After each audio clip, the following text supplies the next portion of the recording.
یہ ایک سوچنے والا سوال ہے. آپ سب لوگ بھی ٹریولنگ یقیناً سب لوگ کرتے ہیں, سب جانتے ہیں یہ کیسے ممکن ہے کہ کوئی ٹیکسی ڈرائیور بغیر پیسوں کے کسی کو ایک صوبے سے دوسرے صوبے تک لے جائے.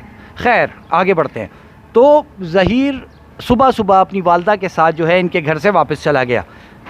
اس شخص کو اپروچ کیا ایک ادارے نے اور اس سے تحقیقات کی. اس نے یہ پوری کہانی سنائی جو میرے ذرائع نے مجھے سنائی, میں نے آپ کو سنائی, اور اس کہانی میں اس نے یہ کہا کہ میرے علم میں نہیں ہے, نہ اس وقت تھا کہ ظہیر کا کراچی میں کسی لڑکی کے ساتھ کوئی انڈرسٹینڈنگ ہے, یا وہ کسی کو لینے آیا ہے, یا وہ کسی کے گھر جائے گا, یا وہ اس کا کوئی اور پلان ہے. اس حوالے سے میں بالکل بے خبر تھا. ہمارے رشتہ دار تھے, ہم نے اجازت دی, وہ گھر میں رات کو رکے اور صبح چلے گئے. اگر پولیس, میں پھر کہہ رہا ہوں, اگر پولیس یا کوئی قانون نافذ کرنے والا ادارہ اس حوالے سے تحقیقات کرے گا تو کئی رازوں سے پردے اٹھیں گے, کئی راز فاش ہوں گے. وقاص کون ہے؟ وقاص کا اسٹیٹمنٹ لیا جانا چاہیے, اس سے پوچھا جانا چاہیے وہ کون سی تاریخیں تھیں جب ظہیر کراچی آیا تھا. جب کراچی آیا تو اس نے آنے کے بعد کس سے رابطے کیے, کون سا نمبر تھا جس سے کال کی تھی, اس نمبر کی CDR نکلوائی جائے, اس نمبر سے ہونے والے رابطوں کی تحقیقات کی جائے. یہ کیس اتنا مشکل نہیں ہے. مجھ جیسا ایک عام صحافی اس قدر تحقیقات کر سکتا ہے, تو پولیس جو ریسورسفل محکمہ ہے, پابند ہے تحقیقات کرنے کی, وہ نہیں کر رہی ہے. یہ سوچنے کی بات ہے. یہ ایک پولیس کے خود اپنے رویے کے اوپر ایک سوالیہ نشان ہے. وقاص کون ہے, اس کی تحقیقات ہونی چاہیے. یہ میں برملا کہہ رہا ہوں. وقاص کا نمبر اگر پولیس کو درکار ہے, یا کسی قانون نافذ کرنے والے ادارے کو درکار ہے, دعا کے والدین کو درکار ہے, جبران ناصر کو درکار ہے, میں اپنے آپ کو پیش کرتا ہوں. میں وہ نمبر ان کے حوالے کر دوں گا. اسکرین پہ میں وہ نمبر باوجود نہیں دے رہا. ان سے بات کریں, ان سے پوچھیں, شاید کوئی کڑی نکل آئے اور یہ کیس کسی منطقی انجام تک پہنچے. اپنے اطراف میں لوگوں کا خیال رکھیے, اپنے والدین کی خدمت کیجیے. حیات ہیں, ان کی ٹانگیں دبائیں, ان سے دعائیں لیں. دنیا سے جا چکے ہیں, ان کے لیے صدقات خیرات کیجیے. مجھے بھی اپنی دعاؤں میں یاد رکھیے. السلام علیکم ورحمۃ اللہ وبرکاتہ.